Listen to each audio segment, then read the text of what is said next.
Welcome to the Insight Cafe. My name is 𝗔𝗶𝗰𝗵𝗲𝗀. I'm your host, and today, I have my dear friend, Michael Hines. He is the founder and CEO of Icon Group. He is a renowned educationalist. He has a big passion for education and making a difference. And currently, he's based in Thailand, where he's been doing incredible work with youth and education to elevate the impact of the system and for students. So welcome, Michael. Thank you. Thank you for having me. So I'd love for you to just introduce yourself, tell us what you've been doing with Icon Group, and also, actually, the reason I invited you today, because I wanted to ask you about your impact with education and how that came about and what's the motivation behind it. But before we dive into that, let's pause, and I want to know more about you and your story. How did you get into education? Where does this come from? Well, I've been in Thailand for almost 20 years now, and I started in education actually in South Korea. And I was recruited to come to Thailand. At first, I was resistant. I was teaching in South Korea, but then I made a visit and kind of fell in love. And that was it. It was one of those things where I was like, I'm going to work here. And I started at an English program school called, and my Thai pronunciation is horrible, 𝗂𝗶𝘁𝗀𝗁𝗂𝗃. It's an all boys school. And this was back in 2003 that I started with the English program. And English programs were just starting out in Thailand. You know, that's where we teach science, math, history, English. All the subjects are taught in English. And it was a new concept. And I just found it fascinating and I loved it. So I kind of helped build this program over about 15 years with this one organization. We started out with a couple schools and maybe 100 students and a handful of teachers. And when I left, we were at about 30 schools, tens of thousands of students, and 250 to 300 teachers. That's amazing. And was it through that work that it seems to me that there's something in that story that really motivated you to do more with education? Like, what did you see about that experience that helped you to, or inspired you to create something special? Because something you also do is you do digital learning with education to give access to Thai students to the level of education that other students have. Where did Well, that come from? well, there were two things in my job that I did. I had to go around, and one thing I would do is I'd always pick a school, you know, in Chayapum, Nangrong, Nong Khai, Khon Kien, and I would teach there because I wanted to get to know the kids and I wanted to see what they were experiencing because I love being in the classroom. I just love teaching. I always have. But I would also do speaking engagements where I would go around the country and talk to parents. And I remember, you know, there was a lot of parents that said, uh, you know, well, our kids aren't as smart as the kids in Bangkok. And that Mm, really bothered me. I mean, I was like, well, that's not true. It's all about opportunity. Every child has potential. It's just about the opportunity they're given. And that's what really motivated me to say, let's make a program, or now I'm making digital learning that's usable, affordable, and directly for Thai students to mm. give them the opportunity to have the same experiences that, you know, kids in Bangkok may take for granted, or the kids in the US already have. So it's about uh, making education more equitable and giving them access to something they thought maybe they could not get, either because of the price or the infrastructure. So there's something really significant in what you said, because I think it's, to me, it's always astounding how a simple premise can influence one's life, right? If to think that, oh, they're not as smart as the kids in the big city. Because my work as a coach, I see that all the time at different levels. Like, oh, I couldn't make an impact like Michael because I'm not as good as Michael. I'm not as smart. And, before we started recording, we had this conversation and you said something that really hit home. You said, it's something about, it's not impossible, it's challenging. Yeah. Like Nothing is very, impossible. and It's to only me, challenging. right. And to me, that's like not even a mindset. It's just the truth. It's impossible. It largely depends on how you look at it. Yeah. Right. Like one could say that um, moving from America to Korea to work in Thailand to create this big impact is kind of impossible, but here you are. What have you seen in the changes in the students you work with since you started working with them and making available to them experiences with you and education? Well, I would say first off, their confidence. Mm, You know, learning English through uh, academic content, right? Or content language instruction. They have all these acronyms for this. But it comes down to learning the English and then using that English in content subjects. It allows them to become more confident. And then also one of the things we do is we say, okay, well, let's get out of, I call it the US McDonald's of English education, mm, where it's just packaged and it's, hello, how are you? I'm fine, thank you. What right, did you do today? I went to the movies. right. And the analogy I always give is, if you're learning in science, Mm, you don't say, what time is it? You may have a question in upper science, like, what is time? And you have to be able to express what you feel. So I found that students were becoming more confident. They could express not what was, uh, parroting, but they mm, could express what was in here or in here, and they could mm, bring it out. And that was the biggest change. And I thought that was just amazing. And I'm of this age now that I actually have students that I still see, and now they are married and they have kids who are going to school. So I every once in a while I'll be somewhere and I'll hear a Mr. Hines, and I'll turn around and I just can't believe I'm like, really? Have I been teaching that long? So yeah, I I really hear that, and there's something to making an impact. I think we're all making impacts if we really slow down and recognize it. So I'd be curious to know, like, what are some of the challenges that you've had to overcome in that journey, right? Because I imagine it wasn't all smooth sailing, right? Trying to like create impact and change in especially in things like education with systems that are maybe a little bit more I'm looking for the right word, solid, like concrete, the word that means that it's not easy to change, mm, right? there's a lot of systems and a lot of entrenched ideas Mm, in education here. And, some of it was easy, but it always comes down to the economics. Like right, back in 2003, it was something as simple as me walking into a classroom in a public school and plugging in an LCD projector right. and projecting a PowerPoint up on screen. But to them, that was like, and then there was the discussion, can we really afford projectors? Mm, Now, it's not even a question. Every classroom has a projector or a TV. mm, So it's just become commonplace. And then you move forward and, you know, challenging them to say, okay, we need to use literature. We need to get these kids talking to express mm, their opinions. That was challenging because there had been so much based on conversation. mm, And now what I'm going through, because I've developed 2 learning apps, because I felt that, Thailand really needed this. And, even now they're saying, oh, well, we don't have the infrastructure. We don't have the internet. They don't have the devices. And, it's funny because my dissertation was on e-learning.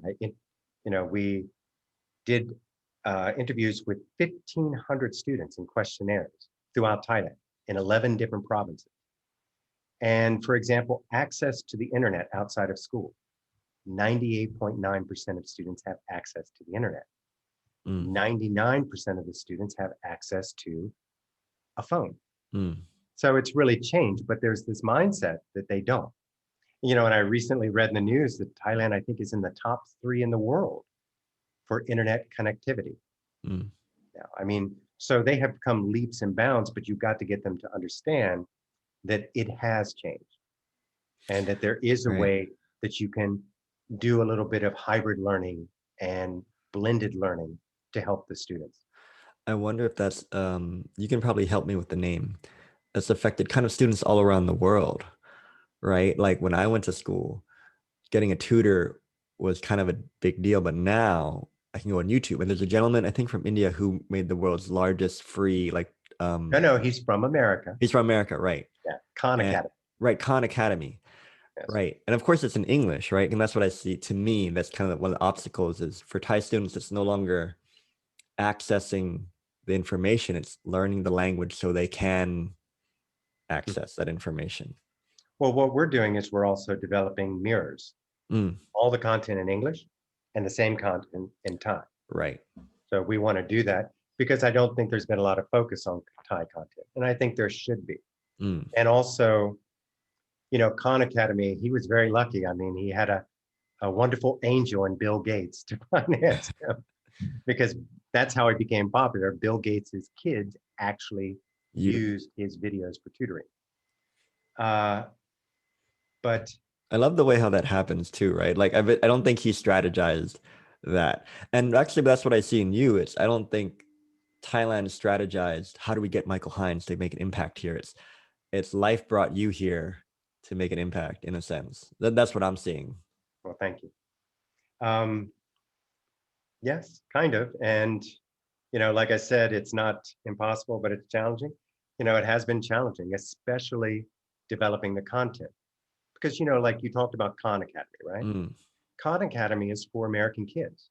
uh, Sometimes the language that he's using, you know, is going through Thai students, and they're like, we don't have that capability. So mm, what we're trying to do here at Icon is what we did was, it's three components. The offline content, textbooks, PowerPoints, etc., all designed for language learners in science and math. Then the digital media, 2D and 3D animations and teaching videos. And then the delivery system itself designed, which is also bilingual. And then going through and getting that content. Now, the difficulty has been there are 750 science and math topics mm. that we're going through. And we still haven't hit the upper level physics, etc. So it's a lot of information to go It's, through. it's a lot of organization and a lot of delivery. And the whole time having to focus on who is the target. Mm, Sometimes people design this and their target is the world, mm, or they're in big markets like in India, it's 𝗶𝗶𝗵𝗵𝗲𝗀, mm. huge company now, but their focus was India. My focus is Thailand, a much smaller market, but I think they'll get there and they will start understanding the importance of having these kind of digital tools that allow for self-access learning for the kids, which is kind of new in Thailand. Self-access Mhm. learning. What I heard in that is it's really how, to me, what it looks like to me is a very natural evolution of education. Yes. So I'm curious to you, like what to you is kind of the nature of creating things? Because I'm asking that because as we're talking and I'm realizing that to you, it's like, well, of course I'm going to create an education system that everybody can access.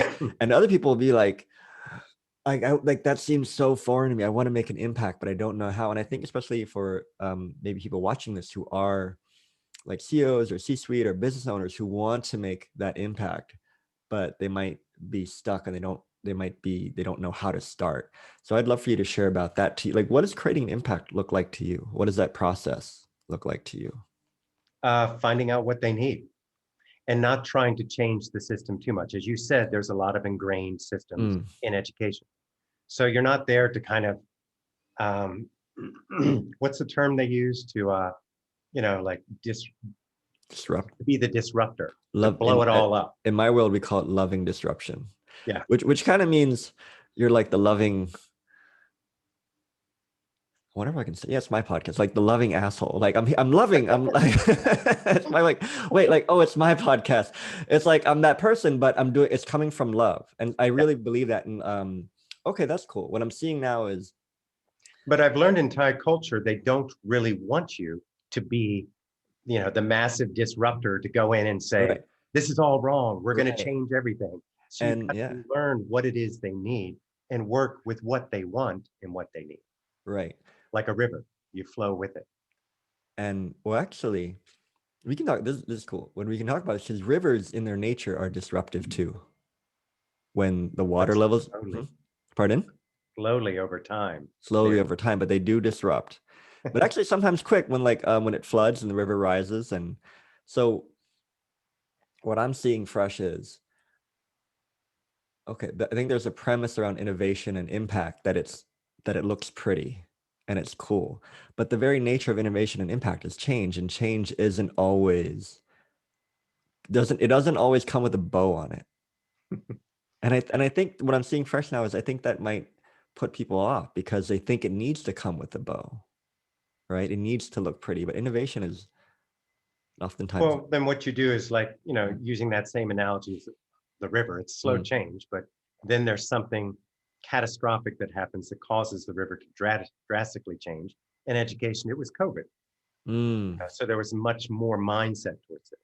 But at the same token, I realized, when they talk about a lot of kids don't have access, and it's true.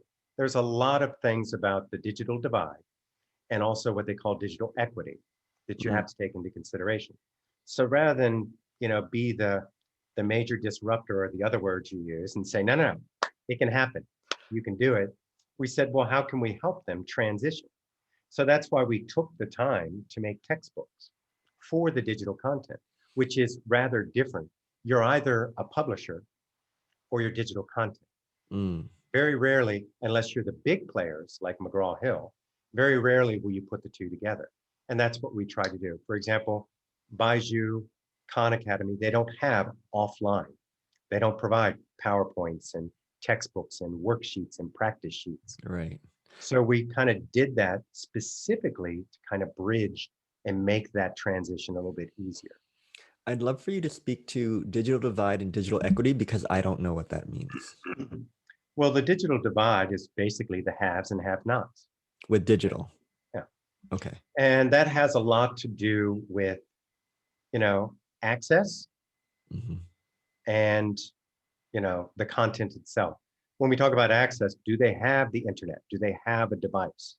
But we're seeing there's a lot of ways to help with that. I mean, there are so many free Wi-Fi hotspots now, even at your local coffee shop. Yes. So that digital divide is slowly being eaten away. Hmm. Now, funny enough, in Thailand, it's being eaten away faster than it is in some developed countries or That's let's very, say very true. America or UK, because Right. I consider Thailand a developed country. So that was a wrong choice of words. I And won't I won't tell anybody.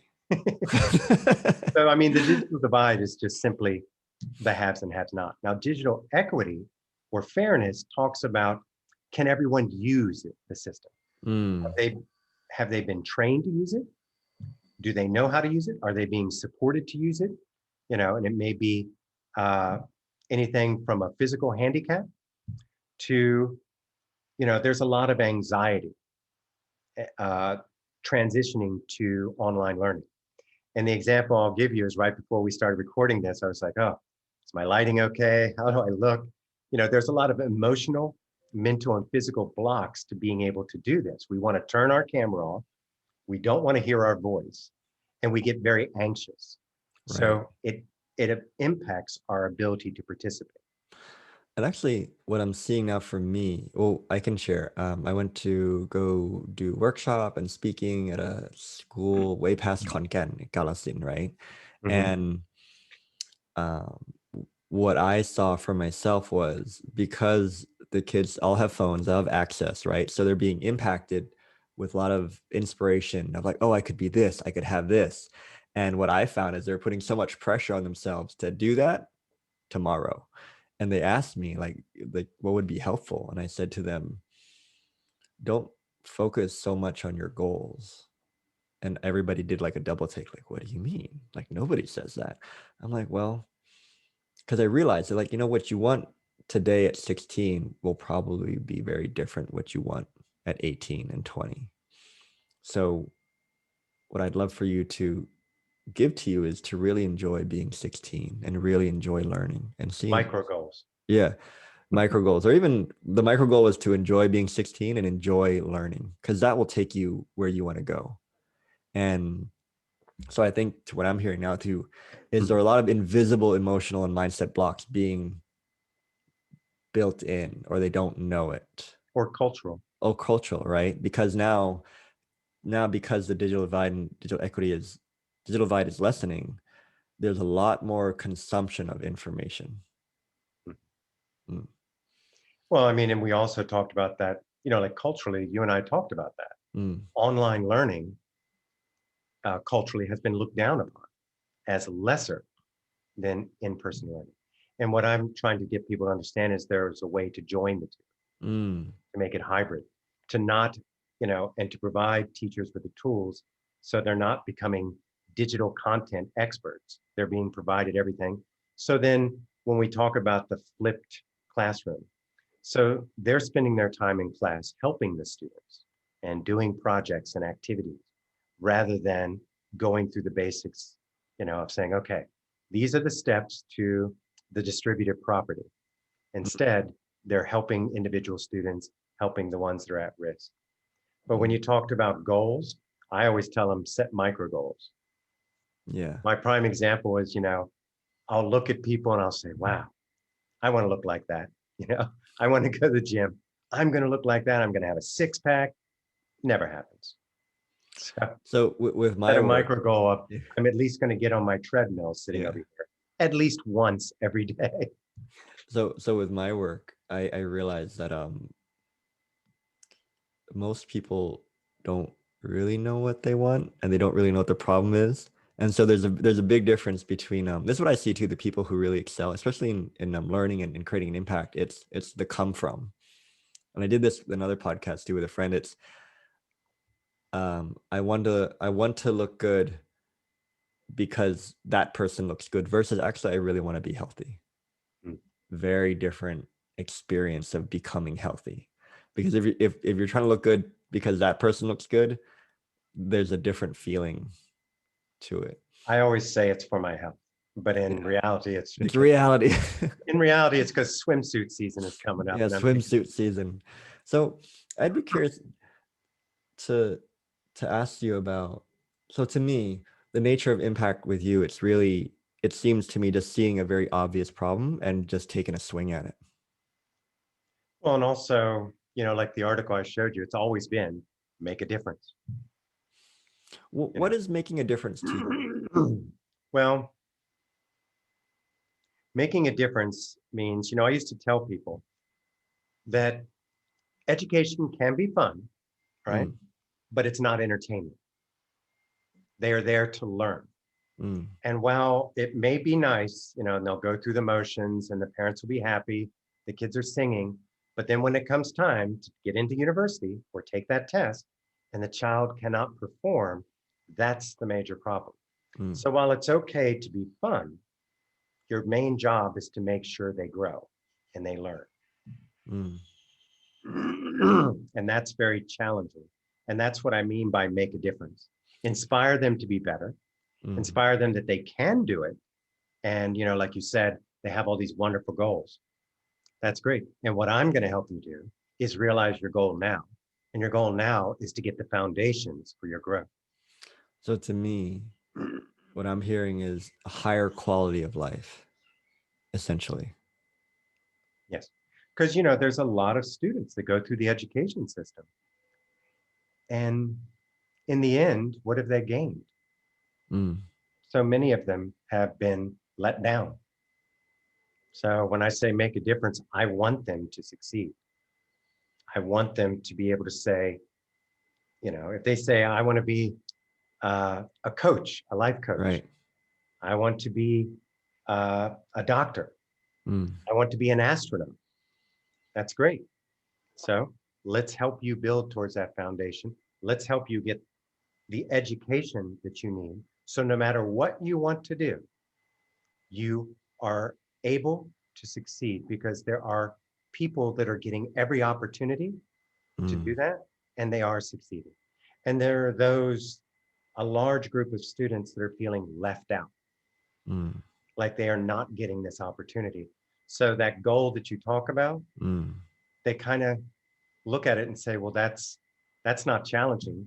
That's impossible. I'm never going to be able to get Right. there. And you need to flip Mm, that. You need right. to make So sure that they what I'm understand. seeing is how even the very simplest perspective shift of from impossible to challenging makes a world of difference. Mhm. And I think that's what I'm hearing in your story is, or in your sharing is, people think impact and making difference are these huge things, when in reality it's tiny little shifts. Because impossible and challenge. The difference between, to me, for impossible and challenging is if it's challenging, I can give it a, I can give it a swing. But if it's impossible, why bother? Mm. And being able, like you said, little shifts, changing that mindset to say, yes, it's challenging, and here are the, go up the steps, climb that ladder. Right. Or take the Can be first step. Yeah. When looking forward, where do you see this going? Where do you see education going? Given that how disruptive COVID was, like where do you see this going as an educationalist? There's going to be more blended learning. Mm, There's going to be more remote learning. mm, And, people talk about COVID, and I know there's another spike coming, with all these variants that are out there. Even the cases in the US with all the vaccinations they've done, they're growing. But, the other thing, living in Ayutthaya, there are other reasons why we miss school. The primary reason, for me, flooding. It seems to happen, mm, where we can't get to school. right. So, and that is one of those things that has a huge impact when they can't learn. So what I'm seeing is creating this kind of digital infrastructure specifically for Thailand that allows teachers to, the students can learn from home, and the teacher, if they have to, can do a Zoom, but they don't have to do a Zoom every day. Because Right. we all know looking at a Zoom camera every single day, you really want to shoot your computer. It drives you insane. You know what I mean?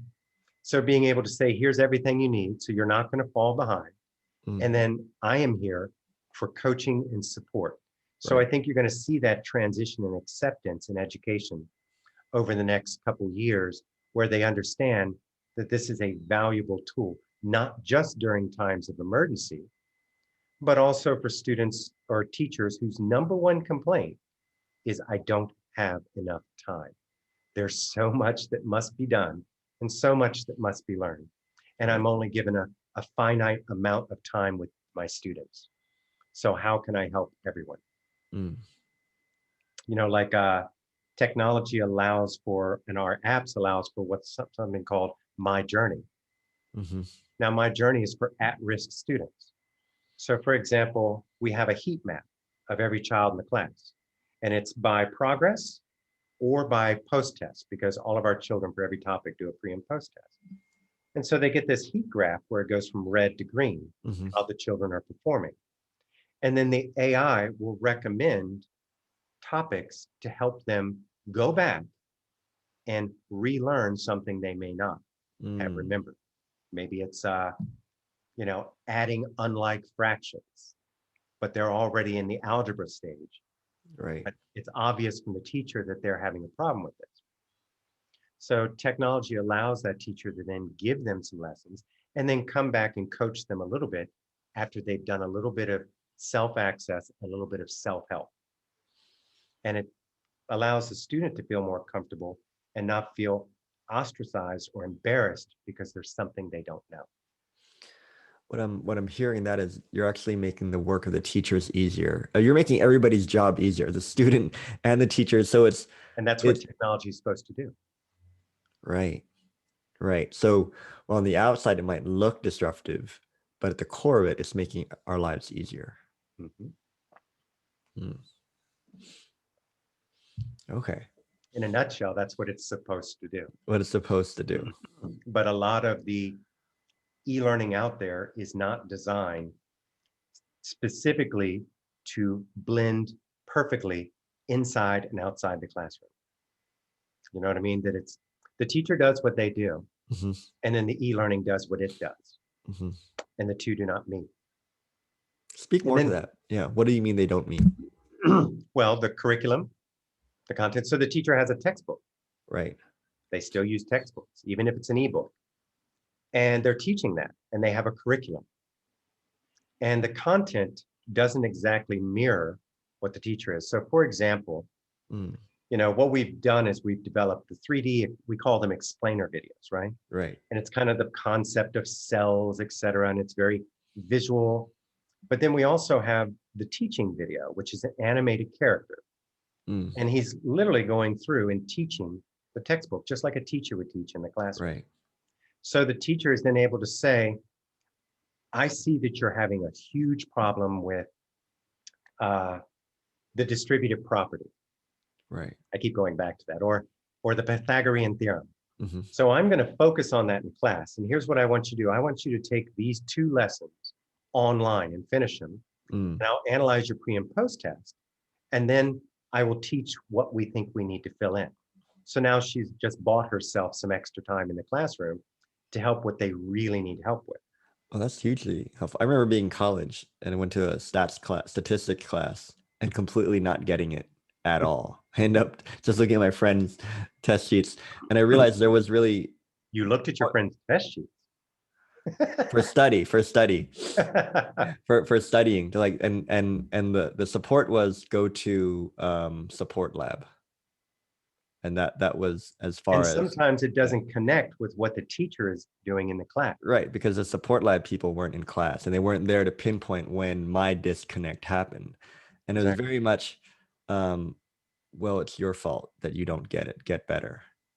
And a lot of learning systems are like this, you know, right, or and there's a lot of guilt and like, well, maybe I'm not smart enough, maybe I'm not good enough, like, and then I read a quote somewhere that stuck with me and said, nobody hates math, they don't like being confused, and they don't like being confused and overwhelmed, or it was something like that. And I thought, yeah, it's true. Math is when just I was math. a kid, I hated math. Yeah. And then Because I yeah, found it so confusing and overwhelming. abstract, you know. Right. And I remember in college, I had one professor from Iran, and he was the best math teacher in the whole world because I loved math. That's when I got all A's, and I was like, this is great. Like, I didn't know math could be like this. Like, I understand this now. And that's when I saw, I was like, oh, me not getting math, it doesn't mean I'm not smart or not intelligent. It just means I don't get it. And that was big for me.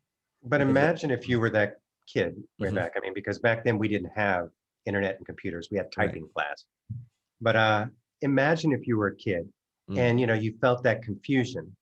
And there are so many kids that don't want to ask the teacher. They Right. don't want to raise their hand. They There's don't. self-consciousness because I don't want to look like I'm stupid. Yeah. But imagine if you had a tool that you could go online, even on your phone, Mhm. and watch the same content, slide by slide, example by example, exactly what the teacher went over, Right. to kind of re-explain it to you before you went to the teacher. I mean, nobody's going to replace the teacher. Technology never replaces that human interaction. But it does help the teacher for the kids to have another avenue, because teachers have so many to take care of. And they will look for any tool that will help a child learn. Right. And for me, is what I just realized is like maybe the thing limiting innovation and impact and making difference is really a simple matter of self-consciousness of, wait, can I do this? And I'm not smart enough. And for you to bring into education to actually help solve that, like, okay, there's actually support built for you that makes this easier. I could definitely see over the long term how these tiny shifts will create a big impact for anywhere it's available.